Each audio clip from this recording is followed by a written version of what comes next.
ചെയ്ത വോട്ടുകളിൽ കഴിഞ്ഞ തവണത്തെക്കാൾ 6% കുറവ്. വോട്ടെടുപ്പിനോട് വിമുഖത കാട്ടിയതിൽ ഭൂരിപക്ഷവും യുവജനത. കനത്ത വെയിലും പോളിംഗിനെ പിന്നോട്ടടിച്ചു. പക്ഷേ ന്യൂനപക്ഷ സ്ത്രീ വോട്ടർമാരുടെ എണ്ണത്തിൽ വർധനയുണ്ടായി.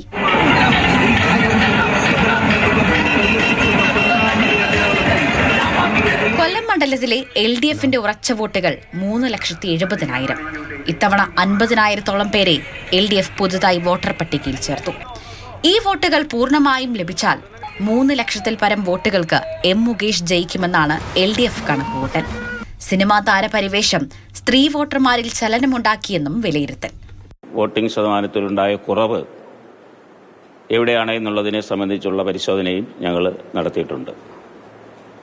അത് കഴിഞ്ഞ പ്രാവശ്യത്തെ വലിയ ഭൂരിപക്ഷം UDFന് കിട്ടിയ ബൂത്തുകളിൽ തന്നെയാണ് ഈ കുറവ് സംഭവിച്ചിട്ടുള്ളത്. UDFനെ പിന്തുണയ്ക്കുന്ന ബൂത്തുകളിൽ പോളിംഗ് കുറഞ്ഞു.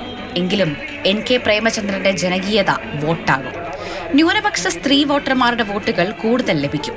എങ്കിലും കഴിഞ്ഞ തവണത്തെ ഭൂരിപക്ഷം ഇക്കുറി ഉണ്ടാകില്ലെന്നാണ് UDFന്റെ നിഗമനം. നല്ല ഒരു വിഭാഗം യുവാക്കൾ ഈ തെരഞ്ഞെടുപ്പ് രംഗത്ത് നിന്ന് വിട്ടുനിന്നു എന്ന് വേണം കരുതാൻ. വോട്ടിംഗ് കുറഞ്ഞു എന്നുള്ളത് ഗൗരവത്തോടു കൂടി തന്നെയാണ് കാണുന്നത്. അതൊന്നും ജയത്തെ ബാധിക്കുന്ന പ്രശ്നമേ അല്ല. സ്വാഭാവികമായി അത് ഭൂരിപക്ഷത്തെ ഒരുപക്ഷെ അഫക്റ്റ് ചെയ്യാനുള്ള സാധ്യതയുണ്ട്.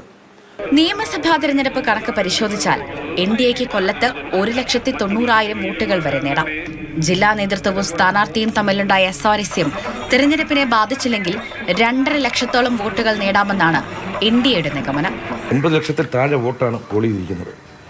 എല്ലാ സ്ഥാനാർത്ഥികളും ഒരു 3-3.5 ഉദ്ദേശിക്കും.